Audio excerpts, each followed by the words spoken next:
Hello friends, இன்றைக்கி இந்த வீடியோவில் நம்ம செய்ய போகிற ரெசிபி பிரெட் அல்வா. வீட்டில் இருக்க பொருளை மட்டுமே வச்சு வாயில் வச்ச உடனே கரையிற மாதிரி கல்யாண வீட்டில் செய்கிற அதே டேஸ்ட்டில் பிரெட் அல்வாவை வெறும் 15 நிமிஷத்தில் பண்ண போகிறோம். வாங்க இந்த டேஸ்டி டெசர்ட்டை எப்படி செய்கிறதுன்னு பார்க்கலாம். இந்த பிரெட் அல்வா பண்ணுறதுக்கு பிரெட் ஸ்லைசஸ் எடுத்துக்கோங்க. நான் வந்து மில்க் பிரெட்டில் ஒரு 7 ஸ்லைசஸ் எடுத்து வச்சுருக்கேன். மில்க் பிரெட் எடுத்திங்கன்னா சாஃப்டாக இருக்கும், அதுவும் இல்லாமல் நம்ம பால் கம்மியாகவே சேர்த்துக்கலாம். சாண்ட்விச் பிரெட் எடுத்திங்கன்னா பால் வந்து நம்ம கொஞ்சம் அதிகமாக சேர்க்குற மாதிரி இருக்கும். அவ்வளோதான் இது ரெண்டுக்கும் உள்ள வித்தியாசம். நான் வந்து பிரெட்டோட ஓரத்தில் இருக்க இந்த ப்ரௌன் பார்ட்டை கட் பண்ணி எடுத்துகிட்டு தான் இதை மிக்சர் ஜாரில் பொடி பண்ணி எடுக்க போகிறேன். நீங்கள் இது கூடவே சேர்க்குறதா இருந்தாலும் சேர்த்துக்கலாம்.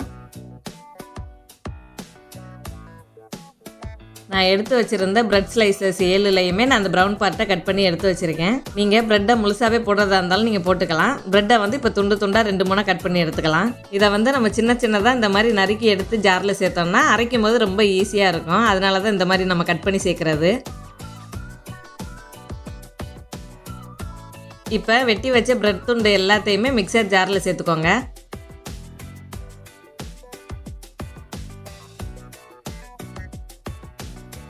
நம்ம கட் பண்ணி வச்ச எல்லாத்தையுமே சேர்த்துட்டு மிக்சியில் பல்ஸ் மோடில் வச்சு சுற்றி எடுத்திங்கன்னா இந்த மாதிரி நல்லா தூள் தூளாகிடும். இந்த பிரெட் தூளை ஒரு கப்புலையோ அப்படி இல்லைன்னா டம்ளர்லையோ அளந்து தனியாக எடுத்து வச்சுக்கோங்க.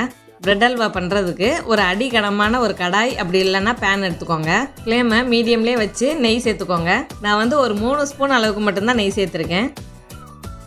நெய் காஞ்சிடுச்சு. இப்போ ஹல்வா பண்ணுறதுக்கு முன்னாடி கொஞ்சம் முந்திரி பாதாமாக வறுத்து எடுக்க போகிறோம். பாதாமை கொஞ்சம் பொடி பொடியாக நறுக்கி கொஞ்சம் முந்திரியும் எடுத்து வச்சுருக்கேன். நீங்கள் இதில் உங்களுக்கு என்ன வேணுமோ அதை சேர்த்துக்கலாம். முந்திரி, காஞ்ச திராட்சை, வெள்ளரி விதை, பூசணி விதை, இந்த மாதிரி எதுனாலும் நீங்கள் சேர்த்துக்கலாம். நீங்கள் என்ன எடுத்துருக்கீங்களோ அதை நெய்யில் சேர்த்து வறுத்து எடுத்து தனியாக வச்சுக்கோங்க.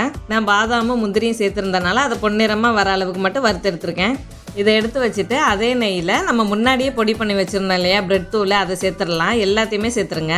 நான் எடுத்திருந்த பிரெட் தூளை ஒரு 2 கப் அளவுக்கு அளந்து எடுத்து சேர்த்துருக்கேன். ஃப்ளேமை மீடியம்லேயே வச்சு பொன்னிறமாக வர அளவுக்கு வறுத்து விட்டுக்கிட்டே இருங்க, கைவிடாமல். நம்ம கைவிடாமல் கிளறி விட்டுக்கிட்டே இருக்க பிரெட்டில் இருக்கிற அந்த ஈரப்பதம் வந்து நமக்கு குறைஞ்சி கொஞ்சம் மொறுமொறுப்பாயிட்டே வரும். அதே மாதிரி பிரெட் தூள் வந்து நமக்கு பொன்னிறமாக தான் வரணும், கருக விட்டுறாமல் பார்த்துக்கோங்க.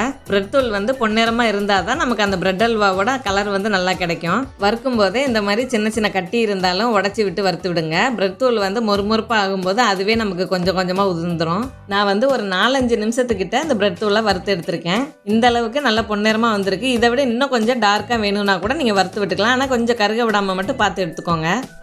இப்போ அடுப்பை வந்து சிம்மில் வச்சுட்டு பாலை சேர்த்துடலாம். நான் வந்து 2 கப் அளவுக்கு பிரெட் தூளை சேர்த்துருந்தேன் இல்லையா, அதுக்கு 1 கப் அளவுக்கு மட்டும் பச்சை பாலை எடுத்து சேர்த்துருக்கேன். அதே மாதிரி நான் வந்து மில்க் பிரெட் எடுத்தனால தான் 1 கப் பால் சேர்த்துருக்கேன். நல்லா க்ரீமியாக இருக்கணும்னா நீங்கள் இதுலேயே 2 கப் அளவுக்கு கூட பால் சேர்க்குறதா இருந்தாலும் சேர்த்துக்கலாம். அடுத்து பால் கூடவே சர்க்கரையை சேர்த்துக்கோங்க.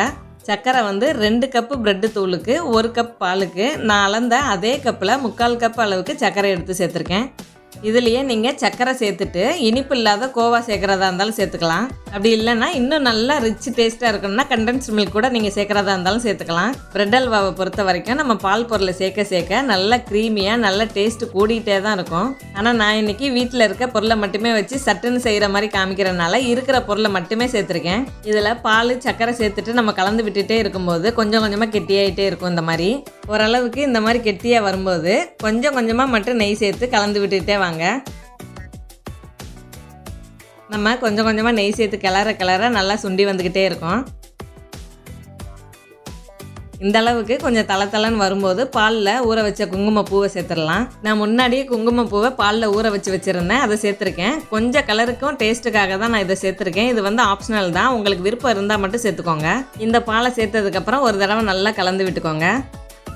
நல்லா கலந்து விட்டுட்டே வரும்போது பார்த்தீங்கன்னா நெய் வந்து கொஞ்சம் கொஞ்சமாக வெளியே வர மாதிரி இருக்கும். இந்த மாதிரி பிரெட் அல்வா பதத்துக்கு நல்லா கெட்டியாக வந்துருச்சு. இப்போ வந்து ஏலக்காய் தூள் சேர்த்துக்கோங்க. நான் ஒரு 1/2 டீஸ்பூன் அளவுக்கு ஏலக்காய் தூளை சேர்த்துருக்கேன். இது கூடவே நம்ம முன்னாடியே வறுத்து வச்சுருந்த முந்திரி, திராட்சை, பாதாம் நீங்கள் என்ன வறுத்து வச்சுருந்தீங்களோ அதை சேர்த்துக்கோங்க.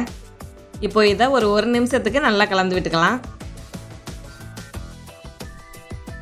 நல்ல ருசியான பிரெட் அல்வா ரெடி ஆயிடுச்சு. இதை சுட சுட சாப்பிட்டாலும் நல்லாயிருக்கும். அப்படி இல்லைன்னா அதெல்லாம் விட இந்த பிரெட் அல்வாவை மறுநாள் நம்ம சூடு பண்ணி சாப்பிட்டா டேஸ்ட் இன்னும் சூப்பராக இருக்கும். அப்படியே கல்யாண வீட்லேயும் பிரியாணி கூடயும் கொடுக்குற அல்வா டேஸ்ட்டில் இருக்கும். இந்த வீடியோ உங்களுக்கு பிடிச்சிருந்தா லைக்கை பண்ணிவிட்டு இன்னும் இந்த மாதிரி ஈஸியான ரெசிபீஸ்க்கு சேனலை சப்ஸ்கிரைப் பண்ணிக்கோங்க. நெக்ஸ்ட் வீடியோவில் பார்க்கலாம். தேங்க்ஸ் ஃபார் வாட்சிங்.